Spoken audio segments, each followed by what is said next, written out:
गंदे शब्दों का प्रयोग करना,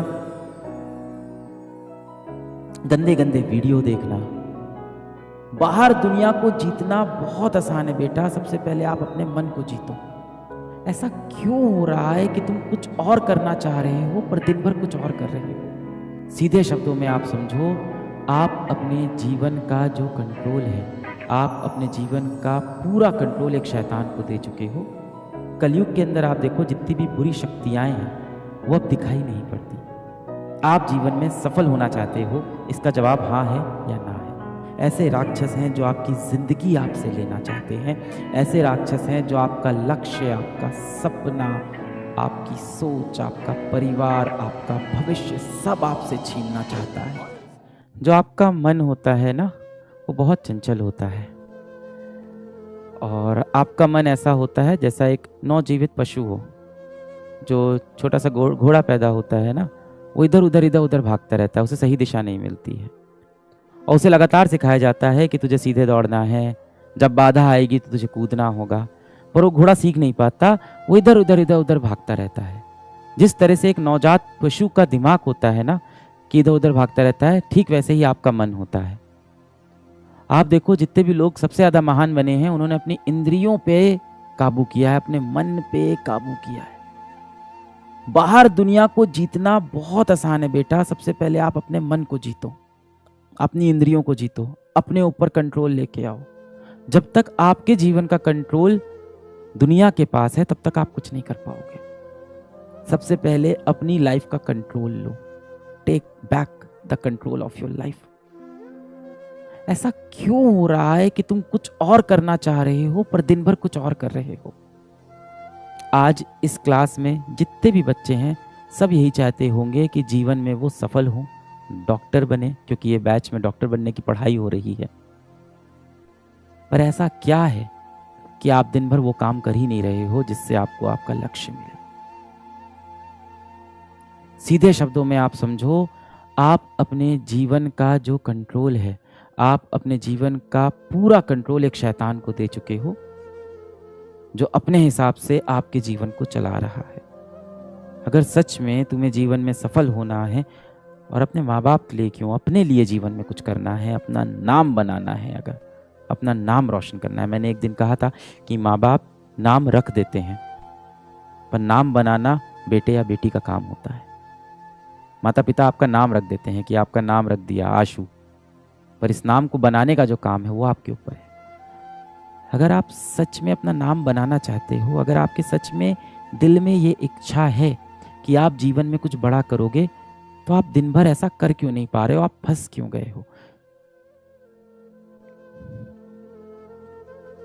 पुराने समय में क्या होता था कि जो राक्षस होता था, जो दुश्मन होता था, जो शैतान होता था, वो सामने दिखाई पड़ता था। पर ये कलयुग आ गया है। कलयुग के अंदर आप देखो, जितनी भी बुरी शक्तियां हैं वो अब दिखाई नहीं पड़ती। उन्होंने हमारे मन के ऊपर काबू कर लिया है। अगर आपको पता है कि आपको मोबाइल नहीं यूज करना है, अगर आपको पता है आपको इंस्टाग्राम नहीं चलाना है, अगर आपको पता है कि रात रात में फ़ोन पे किसी से बात करूंगा या व्हाट्सएप पे चैट करूंगा तो मैं सफल नहीं हो पाऊंगा, अगर आपको ये सब पता है और इसके बाद भी आप मजबूर हो, आपके पास अपने जीवन का कंट्रोल नहीं है, तो जाहिर सी बात है कोई तो शैतान है जो दिखाई नहीं पड़ रहा है। कोई साइंस नहीं लगेगी इतनी बात पता लगाने में, कोई साइंस नहीं लगेगी। आप जीवन में सफल होना चाहते हो, इसका जवाब हाँ है या ना है। आप जीवन में सफल होना चाहते हो, इसका जवाब हाँ है या ना है। आप अपने माता पिता को एक अच्छी जिंदगी देना चाहते हो, इसका जवाब हाँ है या ना है। आप एक अच्छा घर खरीदना चाहते हो, इसका जवाब हाँ है या ना है। आप देश में हर किसी की सेवा करना चाहते हो, इसका जवाब हाँ है या ना है। आप एक अच्छे व्यक्ति बनना चाहते हो, इसका जवाब हाँ है या ना है। इन सभी का जवाब हाँ है, पर आप कर नहीं पा रहे हो क्योंकि परेशानी सच में बड़ी है। परेशानी सच में बड़ी है। एक अदृश्य दानव है, एक अदृश्य शैतान है जिसने हमारे मस्तिष्क पे पूरा कब्जा कर लिया है। वो अदृश्य है, ये कलयुग है। वो जो दानव है, वो जो शैतान है, वो सामने दिखाई नहीं पड़ेगा। और ये शैतान इंसानों द्वारा ही बनाया गया है। आप पुराने समय में देखो, जितने भी राक्षस बनते थे वो भगवान से ही आशीर्वाद लेके बनते थे। बड़े बड़े उनको आशीर्वाद मिल जाते थे, फिर बड़े बड़े राक्षस बन जाते थे। जितने भी बड़े आप राक्षस देखो, उन सभी को किसी न किसी भगवान ने ही आशीर्वाद दिया होता है। आज के समय में जो कलयुग के राक्षस हैं, उसको इंसान ने बनाया है। ऐसे राक्षस हैं जो आपका समय आपसे लेना चाहते हैं, ऐसे राक्षस हैं जो आपकी जिंदगी आपसे लेना चाहते हैं, ऐसे राक्षस हैं जो आपका लक्ष्य, आपका सपना, आपकी सोच, आपका परिवार, आपका भविष्य सब आपसे छीनना चाहता है। वो राक्षस आपके मोबाइल फोन के अंदर है।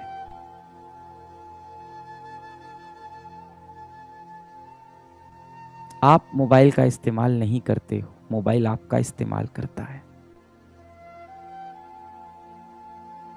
आज इस सेशन के बाद में हाथ जोड़ना भगवान श्री कृष्ण के सामने, भगवान श्री राम के सामने, जिस भी भगवान को आप मानते हो, जिस भी धर्म के हो आप। हम भारतीय हैं, हर धर्म की इज्जत करना हमारे संविधान में लिखा है। आप जिस भी धर्म के हो बेटा, जिस भी भगवान को आप मानते हो, उनके सामने हाथ जोड़ना, सच्चे दिल से माफी मांगना अपनी गलतियों के लिए, एक अच्छा इंसान बनने का संकल्प लेना, और ये क्रिया हर शाम करना शुरू कर दो। अभी हुआ क्या ना कि कलयुग के अंदर क्या हुआ कि पढ़ाई के नाम पे भगवान पे विश्वास ना करने को पढ़ाई समझने लगे लोग, कूल समझने लगे, अपने आप को एजुकेटेड समझने लगे लोग। माँ बाप से बदतमीजी से बात करने को एजुकेटेड समझने लगे हैं लोग। गंदे शब्दों का प्रयोग करना, गंदे गंदे वीडियो देखना, भगवान पे से भरोसा उठना, इन सब को आप सोचते हो कि आप एजुकेटेड हो गए हो। आप डॉक्टर ही बनने जा रहे हो ना? हाँ, ऑपरेशन थिएटर के अंदर भी एक छोटा सा मंदिर बना होता है बेटा, और डॉक्टर भी क्या बोलता है कि सब भगवान के हाथ में। जैसे ही बुरा समय आता है आप बोलते हो सब भगवान के हाथ में। हर शाम एकदम दिल से अपने एक भगवान से, जो इस भगवान को आप मानते हो, उससे दिलो जान से एकदम कनेक्ट हो जाओ और माफी मांग लो कि आपने जो गलती की है। इतनी शक्ति मिलेगी ना बेटा आपको। जो प्रॉब्लम्स आपको लग रहा है कि चली जाएगी, क्यों नहीं जा रही है? क्योंकि इन सभी प्रॉब्लम को शक्तियां मिली हैं। किसने दी है? किसने दी है? दुनिया के बड़े बड़े दिग्गजों ने दी है।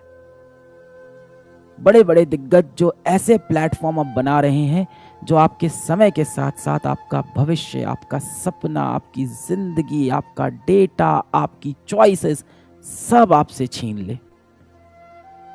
इनसे आपको लड़ना है तो आपको वापस जाके अपने माता पिता, अपने भगवान पे भरोसा दिखाना होगा। आपको मैं क्या मोटिवेट करूंगा भाई? आपको मोटिवेट होना है, आप बजरंग बली से मोटिवेट होना, वहां है असली शक्ति। या आप जिस भी धर्म के हो बेटा, मॉडर्न समय में ऐसा हो गया है कि अगर आप 4 दोस्तों की महफिल में बैठे हो और आपने अगर बोल दिया कि मैं भगवान कृष्ण में विश्वास रखता हूं और भगवान ने ऐसा करने को मुझको मना किया है, तो लोग आपकी हंसी उड़ाने लगते हैं। क्यों वो लोग बुरे हैं? नहीं, क्योंकि उनके दिमाग पे कलयुग के शैतान ने कब्जा कर लिया है। वो यही तो चाहता है कि आप भगवान से दूर हो जाओ, अपनी संस्कृति से दूर हो जाओ, आप अपने कर्म से भटक जाओ। श्री कृष्ण क्या बोलते हैं कि भाई कि सबसे बड़ा जो सन्यास है वो कर्म है। सबसे बड़ा जो सन्यास है वो कर्म है।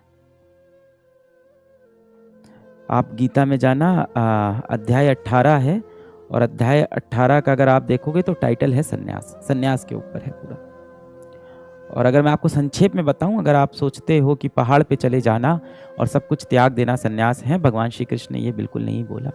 भगवान श्री कृष्ण ने बोला है कि सर्व कर्म फलम त्यागम परुष त्यागम विकक्षणा, कि जो सारे कर्म के फलों को त्याग दे वो सबसे ज्यादा विकक्षणाज है, मतलब सबसे इंटेलिजेंट लोग हैं, वो सबसे बड़े बुद्धिजीवी हैं वो लोग। पर कर्म को त्यागने वाले बुद्धिजीवी नहीं होते। अपनी जड़ों को वापस मजबूत करो, अपने सच्चे दोस्तों को खोजो। सच्चा दोस्त कैसे पहचान में आएगा?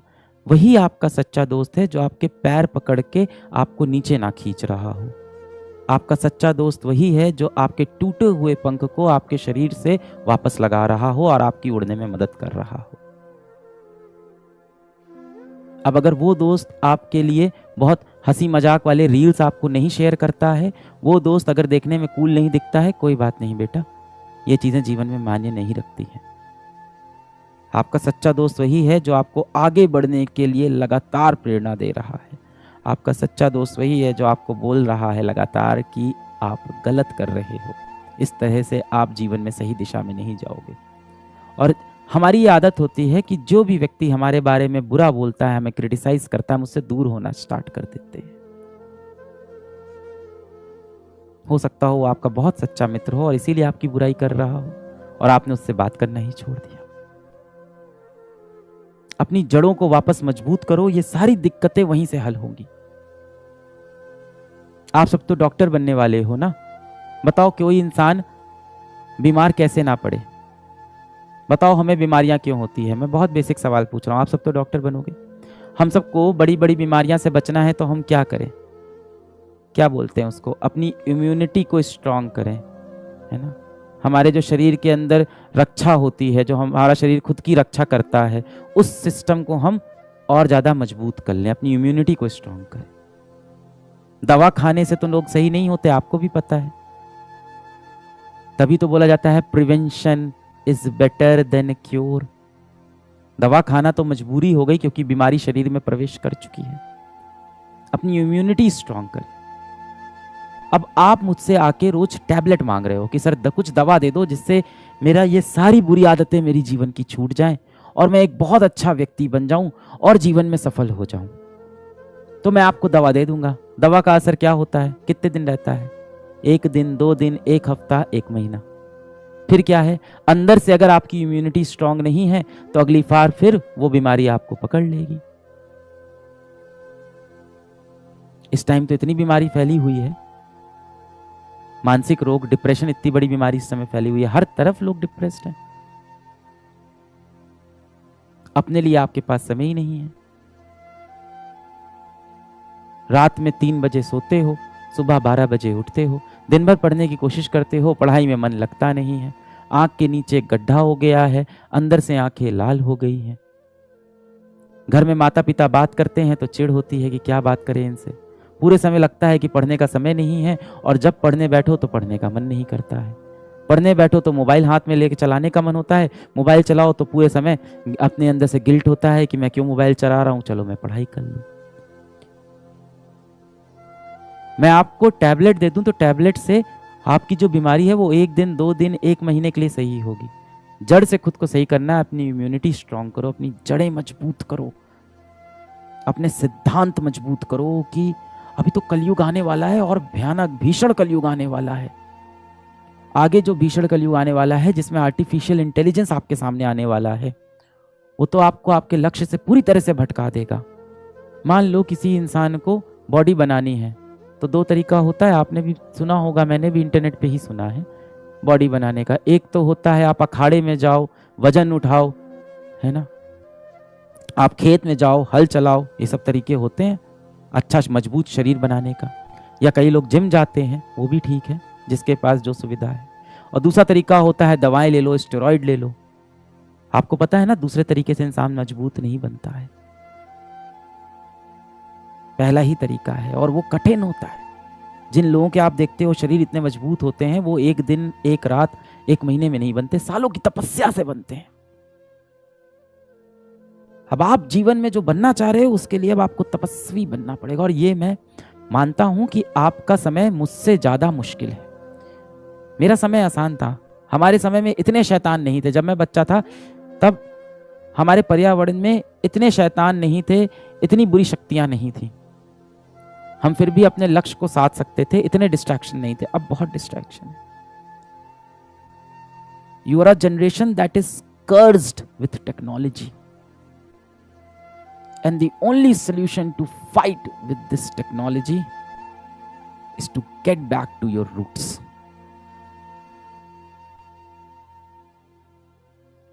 आपको क्या लगता है जो इतने बड़े बड़े टेक जाइंट हैं, जिसने इंस्टाग्राम बनाया, जिसने शॉर्ट्स बनाया, जिसने रील्स बनाया, क्या वो खुद दिन भर रील्स स्क्रॉल करते होंगे? कभी नहीं करते होंगे।